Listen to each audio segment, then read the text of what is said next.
Office হবে সংসদ সদস্যের অফিস।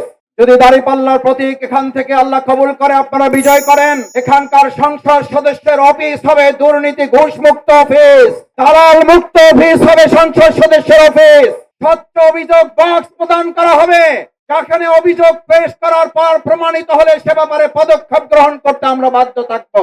আমরা সরকারের পক্ষ থেকে প্লট পাবো, যে বাজেট পাবো, পরিষ্কার ভাবে তার আয় এবং ব্যয় আপনাদের সামনে আমরা তুলে ধরবো।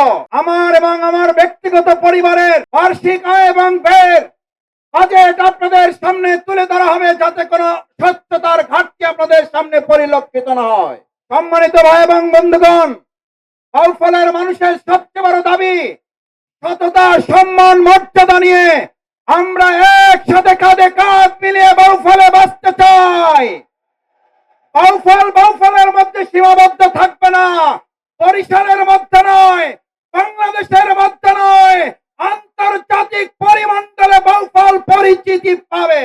ভাই এবং বন্ধুগণ, আমরা এখানে স্বাস্থ্য সেবা 100 শয্যা থেকে 250 শয্যা, আমাদের বগা সেতু নির্মাণ, মায়েদের জন্য স্বাস্থ্য সেবা নিরাপদ করা, মাতৃত্বকালীন সুরক্ষা সেল গঠন, আমাদের হিন্দু ধর্মাবলম্বীদের জন্য নিরাপত্তা সুরক্ষা সেল গঠন করা, প্রবাসী ভাইদের জন্য প্রবাসী কল্যাণ সোসাইটি নির্মাণ করে তাদের পরিবারের নিরাপত্তা নিশ্চিত করা, আমাদের বাউফলের সড়ক যোগাযোগ ব্যবস্থা, ইতিমধ্যে যে আস্থার সংকট তৈরি হয়েছে রাস্তা থেকে, রাস্তায় আমরা অবশ্যই আস্থা ফিরিয়ে নিয়ে আসবো।